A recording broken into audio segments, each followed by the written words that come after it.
Hi everyone, it's Ingrid from Sellars Banana Extension Team, and I'm here with Naomi Brownrigg, who really doesn't need any introduction, but for those who may be new to the banana industry, Naomi manages, along with her family, a Cavendish farm here at Mission Beach.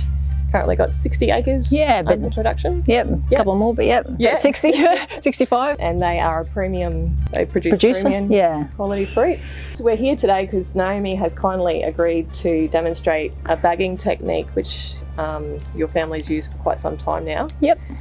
And we're doing that really to support growers who are looking at transitioning from dusting to spraying, which you transitioned quite some time ago. Yeah, so like 20 or more years ago now, we transitioned to spray because of the dust issue on the fruit. Okay. I think we got a new bag machine at the time too, so it was a good chance to just change. Yep, so the main reason you transitioned was the residue issue? Yeah, it was there, and I thought, oh well, we'll just spray. So what happened, Naomi, with your fruit quality when you transitioned? Okay, so before we weren't leaving any air hole in the bag, even though the bags had a perforated hole in them, we were just tying them up like normal and putting the spray in.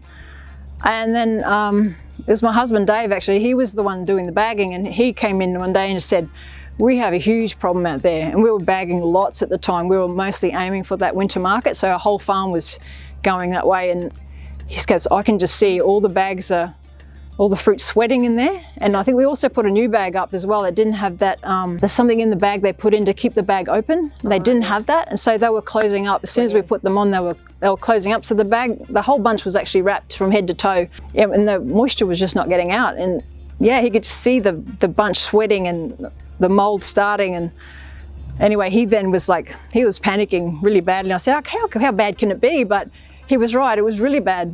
Even though the perforated holes were in the bag, it just wasn't enough. So then he started pulling out the flue, what we call a flue, and trying to get that moisture out of the bag. From that point on, we just thought, well, we've just got to put this hole in the top of the bag to let this moisture out, and also get bags that don't close up. From that moment on, we haven't really had an issue. It'll only be if the flue closes up, or they might get a mouldy bunch, but after that we were free of it. It's not an issue that I think about anymore. So Naomi, I have spoken to some growers that have already got this system in place where they leave a flue. There's been other growers that have sort of raised concerns around increased thrips damage, being an avenue for thrips to get down into the bunch. Do you mind just talking about your experience with that? Yeah, so it was, you do think obviously they're going to be able to get through, but when we tie the bag on, it's tight to the stalk, and then we just leave a flue to the side. I think it does create some sort of barrier for a thrip wandering down, but it comes back to if it's been injected on time, if it's been bagged on time, sprayed properly and on time, we haven't had a drama. We throw very little fruit away to rust strip. It's only if the bag is somehow missed or the bell's not been injected, maybe you might get a bit of damage. So that's an important point to consider, is if growers are looking at implementing this bagging technique on their farm, to perhaps just trial it. Because every farm's different. They've got different management practices. They might have different pest pressures. So you would recommend just trialing it. The last thing I want is for somebody to have a huge problem and kind of like look back at us and go, well, it's your fault. But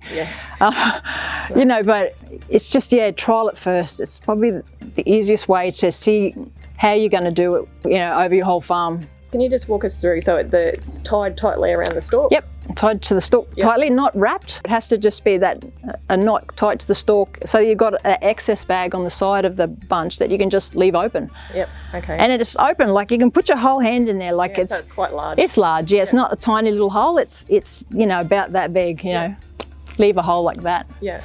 And how did you go with training your stuff? Like, did it take a long time? No, I always emphasise that has to be done no matter what, and then I will revisit them. If you get someone new, revisit them all that week and say, and check out what they're doing and make sure that's happening, and make sure they're spraying the bunch properly, of course. There's so much to bagging, isn't there? Like, just dehanding it properly, enough hands coming off, and making sure the bracts are out. Yeah, the bracts have got to be out, the shade leaf down, and all those things have got to happen. And then, are you leaving a flue? And just emphasise how important that is. And most people because it's not hard to do. It's not tricky. Once you perfect it, it doesn't take longer. It doesn't. I've had contract baggers tell me, look at this, that's really easy. That's I can easily put that in. It doesn't slow me down at all. Just want to say thank you for sharing. No worries. Because it is a competitive market, bananas. It really is, yeah.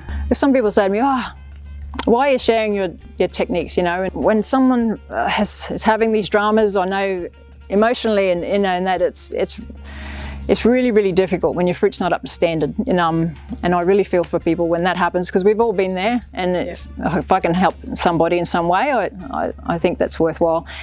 And the other thing is, if this fruit then ends up on the market, then it kind of can destroy the whole market, because you've got lots of fruit that is of poor quality. Yeah.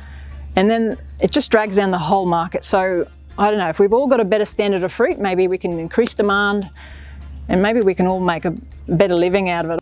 Well, thank you, and I'm sure a lot of growers are saying thank you as well. Well, if I can be of help, but yeah, get your technique right. Thanks, Naomi. No worries.